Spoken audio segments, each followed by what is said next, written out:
Hey, what's up, Minimalist SEOs? Today I want to share with you a really cool piece of like pop culture nostalgia that I have. It's this guy right here. This is my Rubik's Cube. Now, I have had this thing for a very long time. As you can kind of see, like, it's pretty rough. It's pretty beat up.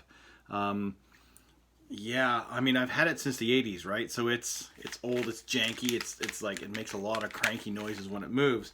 But back in the day, I used to be able to solve this. It takes me a bit of work now, but I could do it. I used to be able to do it in like less than 4 minutes. Like, I thought that was pretty darn fast. I mean, when I first got it, I couldn't do it. I'm just like constantly as a kid, just flipping through, getting mad, until one day I saw on my dad's bookshelf this book.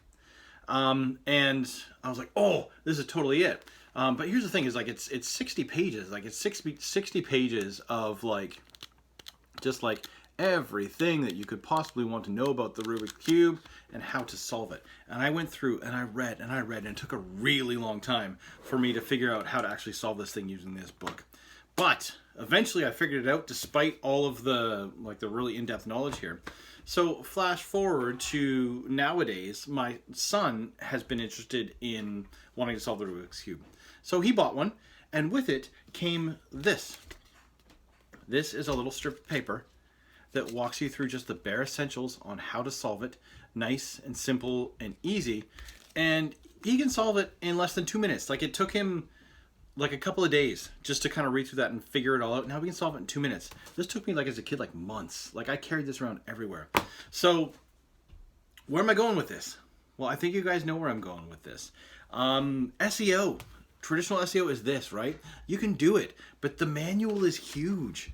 The complexities of it is confounding at times, right? Like, you can learn how to solve the cube from a book like this, or you can learn for something simple like this. And it's the same thing with SEO.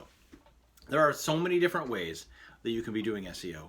You can follow through with traditional SEO and follow all the technical side of things, or like, just please, just simplify things and follow minimalist SEO. The reason why I suggest this, and it's not that I've got my hate on for traditional SEO, because I do that for clients, but until you kind of understand why you're doing everything, it's a lot easier to do the minimalist way, so you can kind of see the process and the progress as you go along. And once you've gone through the process of minimalist SEO a number of times, all the things in the traditional SEO, all the complex stuff, starts to really make more sense.